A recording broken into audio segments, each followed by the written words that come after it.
Disclaimer: the views and opinions expressed in this talk show are those of the individuals appearing on the show and do not necessarily reflect the views of the Investigator TV.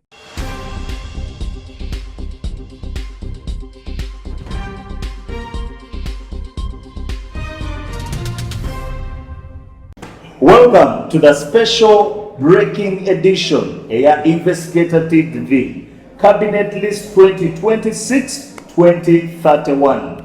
Nga President Museveni akoze a surprise movers and shakers endorsement of some and dropping of others.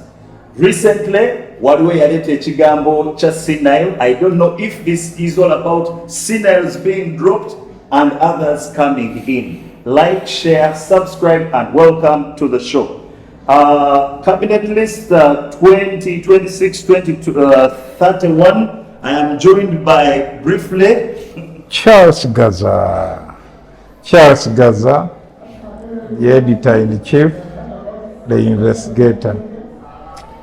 And the one and only Stanley Ndugu Ndawula, the investigator, as usual, the gun that fires, not the one for hire.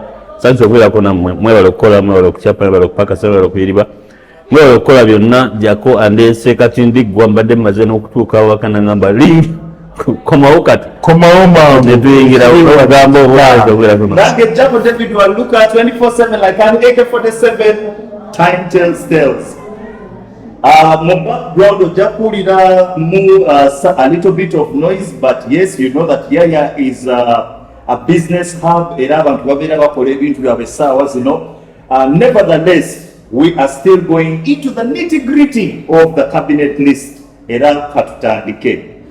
By virtue of the powers given to the President of Uganda under Articles 108 brackets 1 and brackets 2 108A bracket 1 comma 111 brackets 1 113 brackets 1 and 114 brackets 1 of the 1995 Constitution of the Republic of Uganda, the following persons have been proposed for appointment as Vice President, Prime Minister, Cabinet Ministers, Ministers of State, and Senior Presidential Advisors. Vice President and Prime Minister. Her Excellency Vice President, Honorable Jessica Rose Epal Alupo, Major, retired. Prime Minister and Leader of Government Business, Honorable Robina Nabanja. Does she pass? Correct. Alupo to me, Alupo passing, she has actually been what the president wants. Yeah, he represents. And she has played a cool person. She has been loyal. Adinga Gundi, Sekandi. Sekandi. Yeah. This is the new she listened to Sekandi. She's the female Sekandi. Yes. Then Prime Minister Robina Nabanja. Perfect. Agenda kubita. Majegere. Agenda kuvira mu kubo. Mayi waliwo abatagenda kutuuka. Mukulu yatidde kukola mawulire manene nnyo. Naye bonna bagenda kubeera weeded out. Gondi ani Nabanja simulaba amalako myaka 5. Katugende ku Cabinet Ministers. First Deputy Minister, Prime Minister and Minister for East African Affairs, Rebecca Alitwala Kadaga. Yakikoleredde. Second Deputy Prime Minister and Deputy Leader of Government Business in Parliament, Honorable Dr. Crispus Walter Kiyonga. Amwadde ki? Second Deputy Prime Minister. Azimcha Moses Ali.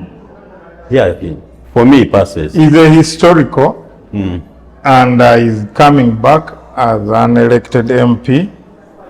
And all of us know it, when at the beginning of the system, Kiyonga mujjukira mwenna nti yali yawangula ki akalulu UPM. So he has always been a shareholder. Third Deputy Kiyonga President Museveni kyabadde akola ku Otapiire ne Moses Ali yali badde abeera nnyo ng'akikola ku Kiyonga. Yes. Then third deputy prime minister and minister without portfolio Honorable Rukia Nakadama. Netuvao netugenda minister of education and sports Honorable Janet Kataha Museveni. Of course, fena tukimanyi. Minister of office of the presidency Milebara Akati oli mulwadde obadde omusubira bamuggyeko akutuke. Minister office of the president security Honorable Jim Mugwezi. For what? Security. Asigaddewo. Asigaddewo. Minister of office of the president in charge of science, technology and innovation engineer Asimwe Jonan. Oyo mupya ndugu amwogereko. Asimwe mupya namulaba mu bya SEC. But simumanyi naye mulinamu omanyi omuntu gwoyagala from a distance. Nalaba obudde bwateekamu campaigns eza SEC. Nsuubira nti yabasinga bonna yakubisanga ebipande n'abiteeka mu positions. Amuwadde ki? Is in charge of science, technology and innovation. Exactly, innovations. Afitinga wao. The minister for Kampala, Mr. Kabanda, has stayed. Minister Kabanda naye agenda tajja kumalako kisanja. Then Minister Office of the Prime Minister, General Duties, Engineer Hilary Onek, Government Chief Whip. Hilary Onek amukuziza this time. Amukuziza naye abadde waawo nnyo. No, Museveni alibeeranga New State. Hilary Onek abakibaddemu ekyo ekifo era amukakasizza nti nkyakwagala awo. Then Government Chief Whip, Honorable Justin Kasule Lumumba. To me akigwanidde, she passes. The return of Kasule Lumumba yaliko Chief Whip government eri bwe yamudropinga Lumumba became quiet, and when he became quiet you come back. We are happy that she has come back in the same water as agamaza agategeera. Then Minister Office of the Prime Minister, Relief, Disaster Preparedness and Refugees, Honorable Samuel Ngola. Museveni amusudde. Museveni Ekyo ekyo si kifo kye. Abadde mu Disaster as state junior minister. State. Engola amulese kubanga Engola is a loyal cadre. Since the NRA came and NRM, Engola abadde mu system. Inilira alwanyi into tunnels. This has brought him awangudde ekifo n'amufuula minister. It is so good for him and is a very loyal cadre. I'm sure he will handle. Engola aludde nnyo ku fence. Yeah. Brother Osigo bakuba amasasi bodyguard. Yeah, Makidwogo gwe baakuba Ngola n'amubeererawo era Museveni eyo family agitreatinga as a close ally. Tagireka mabega. Minister for Karamoja Affairs, Honorable Loki John Baptist. Loki John Baptist is not new. Naye mu politics za Karamoja he's known and is going to do a very good job kubanga agikwasiza mu Karamoja munaabo. Then Ministry of Agriculture, Animal Industry and Fisheries, Frank Timwebaze. The big one. Amuleseyo. Then the Attorney General, Honorable Sam Mayanja. Oh, leka tukube n'engalo. Kiriwa Kiwanuka abonyaabonyeza abantu. Saalifudde kwani azze mu kifo kya Kiriwa Kiwanuka zirongaazi avaawo. Whoever has come, Kiwanuka, bye, but Kiwanuka is a gentleman. Time come, you serve, you move. Let him accept and go wherever they've put him. Don't celebrate too early because the Minister of Defense and Veterans Affairs, is Honorable Kiryowa Kiwanuka. Kiwanuka does not know how a gun looks like. He only knows how to read the law.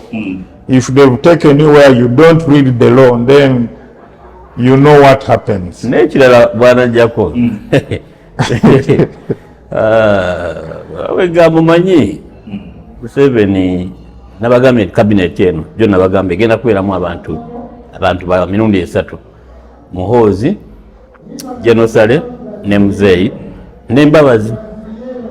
So Kiryowa Kiwanuka abonerezeddwa. Big yagalagana their family naye Muhoozi ne Lwabwogo zisipakinga ozikwasaganya zikola ki Nekirala nga kakati ono ye best friend wa Lwabwogo tegerika kakati abadde akola byonna byakola wali ateekwa okuba Muhoozi yamusabye nti mumpe wano kuba bwagenda mu Ministry of Defence ani si ye mukama wa Muhoozi. Do you see it being practical? No, nekirala ndugu bannamateeka nga bwe baatugambye nti Abaganda bwe banyiiga nga bawulidde Speaker of Parliament agamba the Bagandas we want to know their numbers.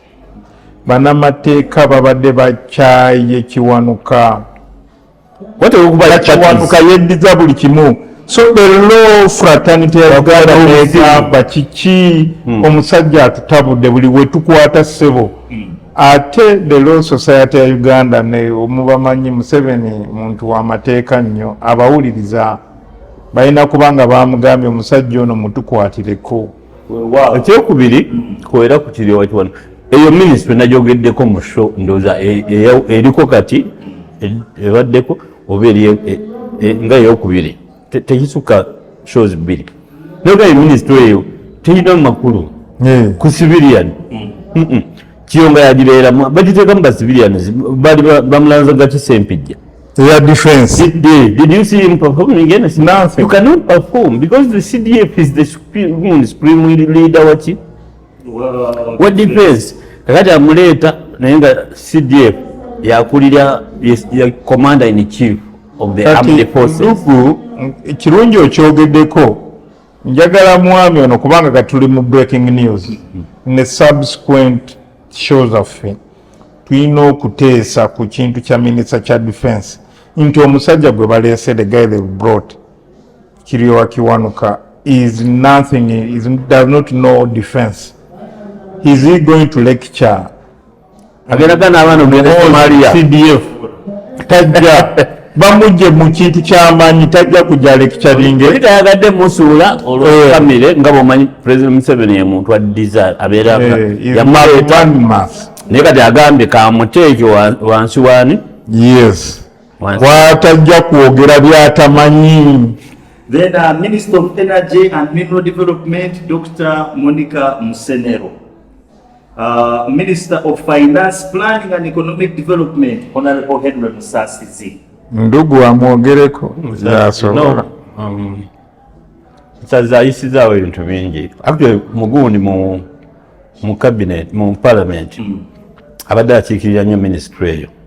Supplementary. Kati nze kankubulire abantu bonna be batadde abo abantu bonna they are our generation. Nga bwe nakigamba luli that is our generation. Tujja mugambako ntegereka tusobola omugambako amanyi Stanley yaani amanyi Stanley ki kyasobola okukola amanyi Gaza yaani you get it. So they are our generation. Musasizi musanyukiddeko lw'ensonga is not too ambitious.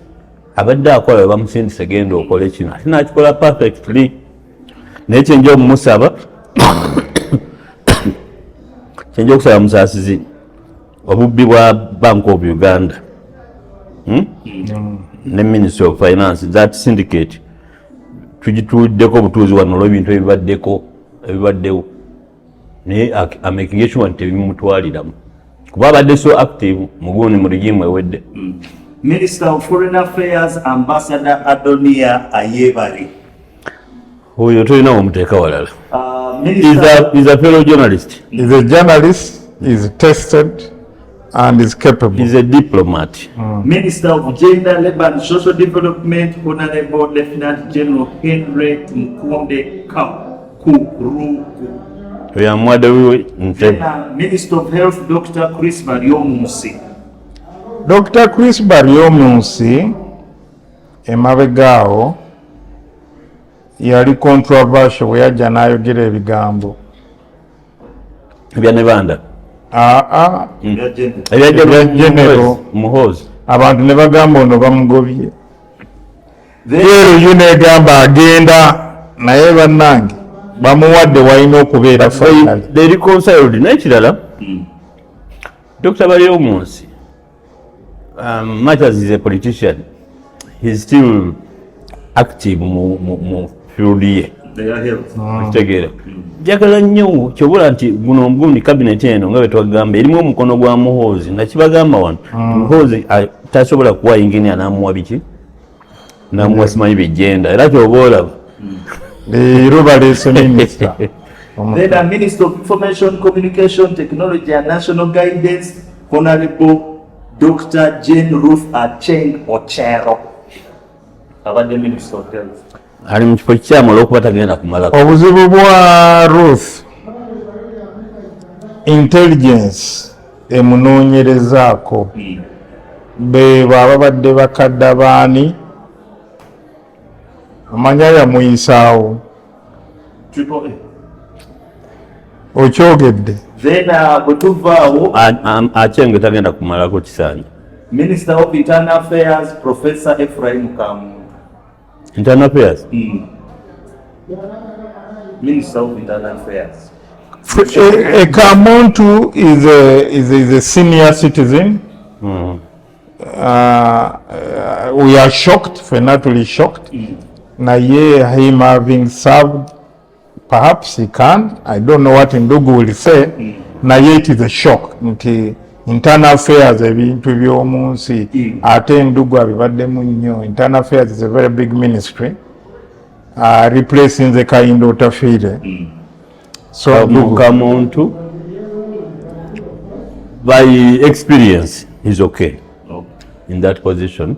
Minister of Justice. Naye era y'omu ku bantu aba President Museveni kati bw'otumya cabinet eyo olaba nti ono yaleeteddwa ne ono godfather we mu kino ekintu President Museveni, ono wa Sale, ono wa Gunda. Minister of Justice Honorable Norbert Mao. Minister of Lands, Housing and Urban Development Judith Nabakoba. She's back. She's perfect. Nabakoba akoze bulungi.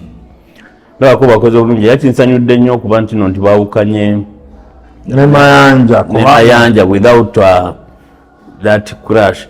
Nabakoba entalo zazirwana yesigama nnyo ku ddiini okitegeera tagenda mu public ate amastarinze kyali badde kibi nnyo kati ate okumuggyaawo n'omuwa minisitule endala. Then Minister of Local Government Honorable Balam Barugahara. That one is my son. Barugahara promoting from state ministry. Promotion. So promotion to him naye nga bwe twayogedde ababadde bat following on our investigator. Alina okwegendereza kati ebintu byazaakola. Is so flamboyant. He has to go slow. Musajja akuleeta akulabe where you're going. So I know because it's PLU nga bwakugambye nti eno cabinet erimu nnyo omukono gwaki gwa PLU kati Barugahara ino genda mpola mpola. And by the way, mu politics nabagambe tumanyako bitono percentage entono nnyo gye tufuna naye Barugahara ngenda kutandika tugenda kutandika okumulaba ng'aba district to district.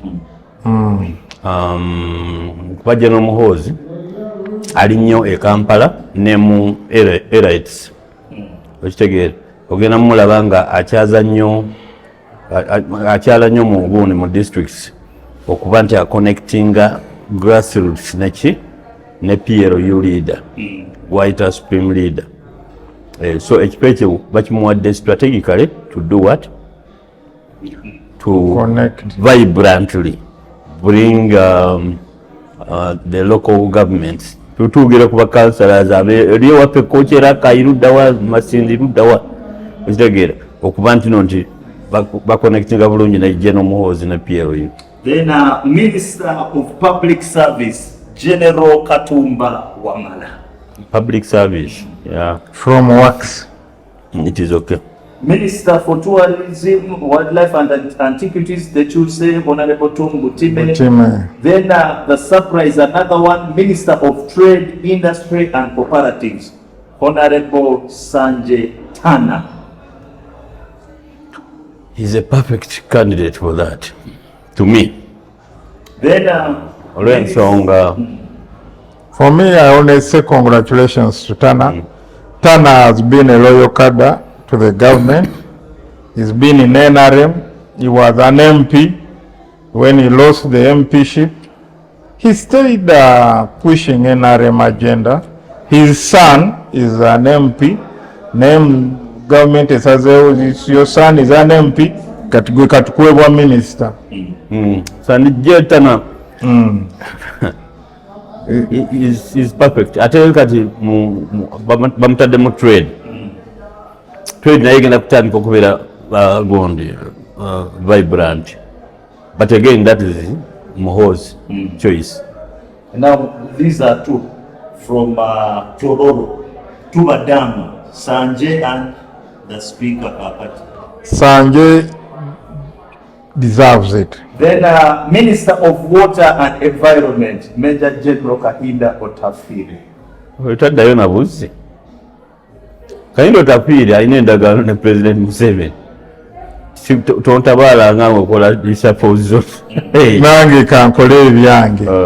Minister of Works and Transport, Honorable Byamukama Fred. Byamukama Fred has been understudy minister to the same ministry.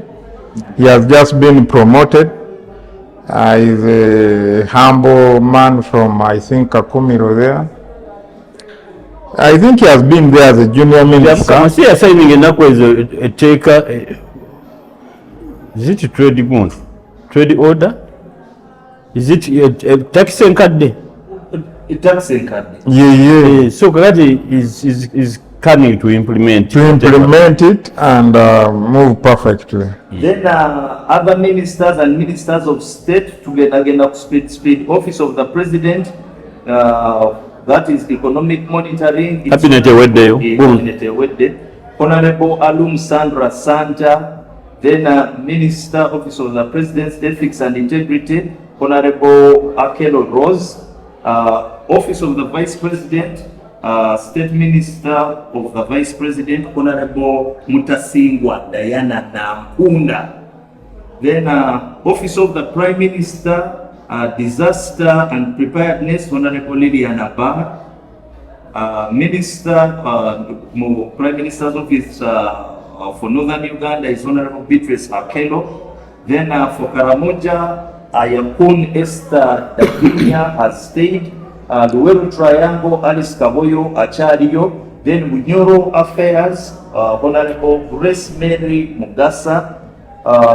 The one for Teso Affairs is Ongalo Obote. Then Ministry of Agriculture, Animal Industries and Fisheries, Minister of Agriculture, Industry and Fisheries, Honorable Desire Muhoozi.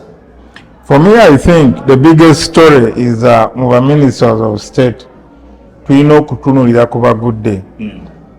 Evelyn Anite, tumulabye in the last 2 or 4 months, she has been laid ground. Tetumanyi kulwaki. She has been dropped. Bamufuusiza, I think, a presidential advisor. We don't know what she's going to advise. Naye minister yajja n'okitumu nnyo n'agamba tulina amagye. Twali wano mugundi, twali wano ku show ne mbagamba ku stage. Mirundi esatu. And I told you, President Museveni yamugamba todda. Actually yasooka mugaana kwesimbawo. N'amugobera. Yamugana yagaana musiba. Yagaana musiba naye nga omukyalo oyo actually Anite bw'omugerageranya neno abe waggulu ye triple A. Then fisheries was animal industry, right from Irama State. Then Minister of State for Agriculture. Museveni ajoga omanyi ebbanga lyakumirirwa Mirama ku state. Tetumanyi lwaki ali state. No. That guy wa Mirama is the gundi ali mu class z'aba muhwezi. But he has always been there. Ndugu abantu waliwo Museveni bakumidde ku kya state. Waliwo omusajja bamuyita Lokeris was state minister for long. Even ne Kalyabulo amama yaliko state minister for long. Naye we don't know lwaki omusajja ono amukumidde ku kisa ekyo. Junior minister forever. Ali muba muwezi muba mutumukunde bani naye ye amuleka awo. Era mu kifeera kye kimu bwe kityo waliwo Honorable Migadde Robert Ndugwa omumanyi. Abo baana bapya tugende bamugundi bapiero you and constitutional affairs, that is the ministry. Deputy Attorney General Honorable Jackson Kafuzi. Wow. Asigadde. Ministry of Defense and Veteran Affairs, State for Defense and Veteran Affairs, Akifeza Grace Ngabirano. Then State for Veteran Affairs again, Honorable Oleru Hulda. Ministry of East African Affairs, Minister of State, Honorable Mabude Ikuya. Omukadde asigadde eka gwe tuyise ba S3NILES yasigadde ne Tom Butime tanaba kufuuka vegetative but Mabude Ikuya ne bw'omutundirako ogamba omusajja akyakola ki mu office. Then netugenda ku Minister of Education and Sports, State for Higher Education, Dr. John Christo Muyingo. Then for primary education, Phyllis Chemtai. State for Education and Sports, Honorable Peter Ogwang. Then the mineral Ogwanga naye tajja kumala. Minister of Energy and Mineral Development, State for Mineral Development and Energy, Honorable Sidronius Opolot Okasai. Then omulala ye Honorable Fiona Namotoro. There is no story there. Amwadde ki amuleseewo bulesi? Namuleseewo. Ministry of Finance, Planning and Economic. Nyamutoro byebyo ebifo bye bakanyaako kyali kya Kenzo. Ministry of Finance, Planning and Economic Development. Awabadde Musaasisi. State for Economic Development and General Duties, Honorable Sise Mulondo. Then for Piero you. Then omulala Amos Lugorobi asigaddeyo. Naye agenda kukoma mu kkubo. There is a new one naye ali privatization and investment, Miss Amina Mukalazi. Then another one. She's in charge of planning, economic development and microfinance, Honorable Shatis Kutesa Musherure. Eyo yeddiru gye baali balina kulekirira ekifo akirekere Sodo. Remember, Shasti yali MP ku luno Sodo n'agamba nzize Sodo muto wa Yoweri. Eyo eddiru ewedde. Ministry of Foreign Affairs, then Internal Affairs, mulimu the man who spent most of his life in the United States and came back and conquered Teso, Honorable Calvin Echodu. Omufaamu Foreign and Regional Affairs, Honorable Chayune Agunda Kasolo. Amwadde ki? Minister of State for Foreign Affairs and Regional Affairs. Kubeera ku nnyonyi Kasolo. Munamasaka. Kasolo. Nze kasi kyekikulu nti amuleseemu mu cabinet omwana weeka naye wamutadde sitegeddeyo. Ministry of Gender, Labour and Social Development. Social Development, Gender and Culture State, ye Honorable Kutesa Mary Kamuli. Then waliwo youth and development ne children ye Honorable Lakisa Mercy Faith. awo wabadde balamu. Then social development, empowerment and industrial relations, Honorable Simon Mulongo. Obambi amukomezaawo. Then what disability affairs, Achan Joyce Okenyi. And Minister of State for Gender, Labor and Social Development, Elderly Affairs, Honorable Jacqueline Mbabazi. Wow, oh, beautiful. Sagambye nti cabinet erimu Mbabazi. Mwakitegedde? Mukyala Mbabazi. Spot on. You don't leave your eggs behind when you're going to fry an omelette. Ministry of Health, General Duties, Honorable Anifa Bangirana Kawoya. Amutaddewa? Minister of Health. Yabadde era. The Minister of State Health, Permanent Health Care, I think it's Muhanga. deserved. No, the son to the late Dr. Ayume. Yeah, Dr. Charles Ayume. Yes, yes, well deserved. Zabudile. Muwanga amusudde. Ministry of Information, Communications and Technology, National Guidance, Joyce Sebukwawo is there. Then Nekuberako Technology, National Guidance and National Guidance again. Alioni Yo Odre. Alioni is a very flamboyant MP. This one, Yalwanyisiza Anita Mongo. Ye MP yajja n'agamba n'akwata ku Anita Mongo excesses. N'agamba the parliament must investigate the speakers of parliament. Alion. Oba katambyako mwaka. Mukayina n'ekugundi yange. Oyo. So for us we thought bajja mutwala mu ethics and integrity akwate. Enkyajja kabazanyira. Tukazannye enkya mujja muwulira.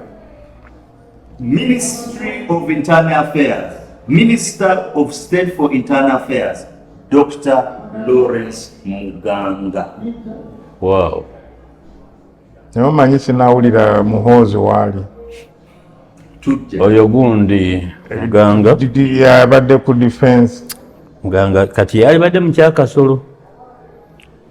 Naye kati abantu gundi eno bagenda gistabilizing. Muganga is PLU as well. Bagenda gistabilizing nga bali bagambye babuddemu. Naye nga whatever the case, Muganga tayawukanye nnyo na bya security. Nja kukoma ku ekyo. Kubanga his IT savvy. Netugenda Kampala City Council and Metropolitan Affairs, Chofa Togabe asigaddewo. Ministry of Lands and Urban Development, Persis Namuganza has remained, and Minister of State for Lands, Housing, Urban Development and Urban Development, Honorable Muhanga Margaret Mugisa. Finally. The Minister of State for Lands, Housing and Urban Development Lands, Honorable Harriet Ntabazi. Ministry of Local Government, Minister of State for Local Government, Honorable Justin Namere. Land Affairs? Local Government. Local Government. State for Local Government. Newcomer. It is a newcomer. Naye ajja kubayingirira eyo. Ati kati bamutadde ne balafu. Egenda tunyumira eyo ministry. Ministry of Public Service. Minister of State for Public Service. For over 30 years, she tried going to Parliament. Everything failed. Lydia Wanyoto Mutego. Congratulations. Wanyoto. Congratulations. Namulabye eggulo yabadde nali n'omuntu gwengenza okumeetinga somewhere and Kololo there. Naye gwe nagenza okumeetinga nasanze atudde ne Wanyoto. Kati bitegedde. Genda mu maaso. genda mu maaso. Ministry of Tourism, Wildlife and Antiquities, Honorable Nakauchi Susan Nsambu. Wait, tebaba nga basudde musajja wange. Nakauchi mupya si mupya naye yaliko mu FDC. Aze ayeeyubula kati ayina erinnya lya Nsambu. Eyo gundi yagibaddemu Martin Mugarura muganda wange. The Ministry of Trade, Industry and Cooperatives, State Cooperatives, Honorable Tom Anza, Ministry of Trade, Cooperatives, Industry, David Bahati, then State for Trade, Industry and Cooperatives, Trade, General Wilson Mbadi, there is no change there. Ministry of Water and Environment, State for Water and Environment, Beatrice Anywa, and no work with Aisha Sekindi, I think she has been there. Ministry of Works and Transport, State Transport of Works, Siraje Musa Ali. State Minister for Works, Transport, Julius Maganda Wandera. Senior Presidential Advisors, Katugene Pola Twins Okula Babani de Basude. Honorable Hanson Oboa, Ruth Nankabira, Francis Muevesa, Evelyn Anite.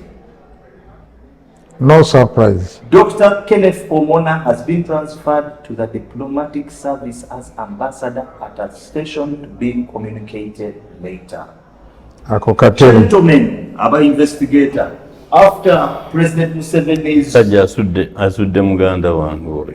Muri mu chap comment yo ku the new cabinet.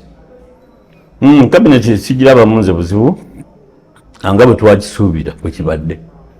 Gabwe twakisuubira kibadde abavubuka balabe bazze mu bungi, abavubuka abakyala bazze mu bungi, omukono gwa Mbabazi ogulabye nakugambye, Muhoozi omulabye yasingamu amaanyi, Jjajja Mwami naye yerekeza byakola ki byerekereza. Much as I will tell you, almost half or quarter of the cabinet bajja kututumira nga tebannakola ki.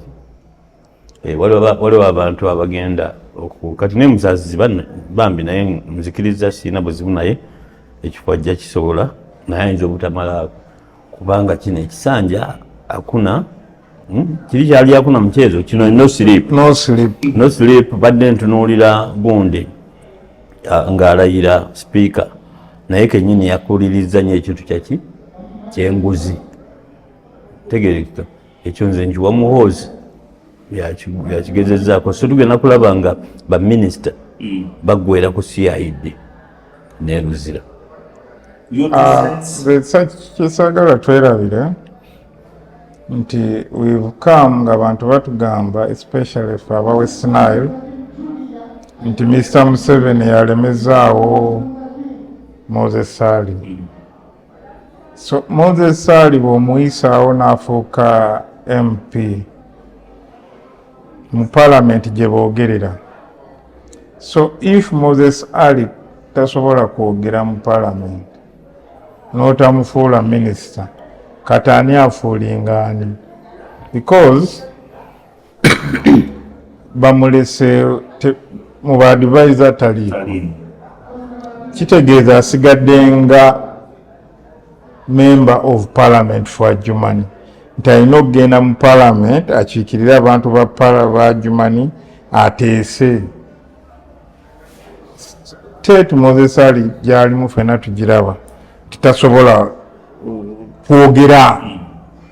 Kati bw'oba tomuwadde bwa minisita nga batugamba nti gw'omulemezaawo alina okugenda naawe bw'agamba abantu Gaza bwe bali muwadde bwa minisita gwe kenyini si gwalisoose ogamba nti kabineti yonna nfu. Yes, naye kati President Museveni wano yapointingako ba RDCs abaafedda okubuula ekitiibwa ky'obwa RDC ne kifa. Kati bandibadde nga ffe abantu ba Adjumani baatutaasa dda ne bagamba musajja awummule. Wow, it's a wrap-up of President Museveni's cabinet list, the latest one, 2026-2031. For the noises, there's Nitamu, we cannot do without Yaya. Until next time, God bless you. Goodbye.